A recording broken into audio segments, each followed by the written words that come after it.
Insurance academy आज इसको 45 years हो गया है। ये 1980 में शुरू हुआ था, जब देश में LIC of India insurance life insurance company था और 4 जनरल इंश्योरेंस कंपनीज थे। फिर बाद में GIC रे भी बना।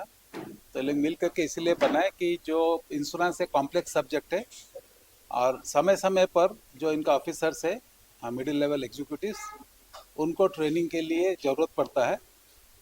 और जैसे हर जगह है, IAS में भी है एडमिनिस्ट्रेटिव स्टाफ कॉलेज, बहुत सारा दूसरे आर्मी में भी है ऐसा मिड लेवल कैरियर डेवलपमेंट के लिए। तो भारत सरकार ने सोचे कि इंश्योरेंस लेवल में भी थोड़ा मिड लेवल एग्जीक्यूटिव बढ़ाने के लिए नेशनल इंश्योरेंस एकेडमी को बनाया गया।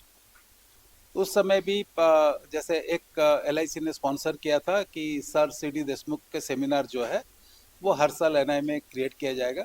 तो लाइफ इंश्योरेंस पर जो भी चर्चा, तो बहुत इम्पोर्टेंट लोग जो देश में जानकार है लाइफ इंश्योरेंस के बारे में वो आएंगे, चर्चा होगा और उसके हिसाब से लाइफ इंश्योरेंस कैसे प्रचार प्रसार किया जाएगा और उस पर भी पॉलिसी डिसीजन होगा।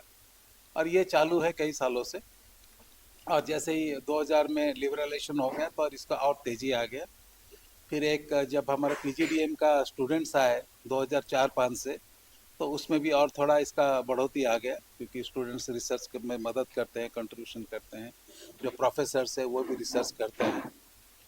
तो देखा गया कि जैसे जैसे देश का तरक्की हुआ, देश के लोगों का आमदनी बढ़ने लगा, तो लोगों का जो लाइफ इंश्योरेंस का नीड है वो भी बढ़ने लगा। क्योंकि लाइफ इंश्योरेंस सबका इच्छा है, बट लाइफ इंश्योरेंस के लिए आपको हर साल कुछ प्रीमियम भरना पड़ता है और सालों सालों भरना पड़ता है। तो कभी कभी सबका बस की बात नहीं होता है। तो इसीलिए बहुत सारे समय में एक जैसे NI के मदद से कभी कभी LIC नया नया प्रोडक्ट निकालता था, EG प्रोडक्ट निकालता था, टर्म इंश्योरेंस प्रोडक्ट निकालता था, बीमा किरण जैसा प्रोडक्ट निकालता था। तो उसमें बहुत सारे लोगों को फ़ायदा हुआ, क्योंकि हम चाहते नहीं कि किसी का अनटाइमली डेथ हो। सबका पॉलिसी मैच्योरिटी तक चले, मैच्योरिटी तक सब अपना पैसा ले।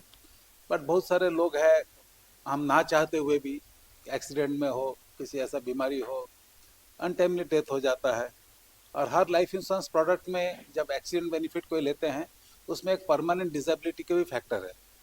सर, मान इस साल का एजेंडा। हाँ, इस साल का एजेंडा जो है, हम लोग केयर एंड ट्रस्ट और अफोर्डेबिलिटी, ये तीनों चीज़ करके किसी तरह लाइफ इंश्योरेंस का प्रचार प्रसार बढ़ा सकते हैं।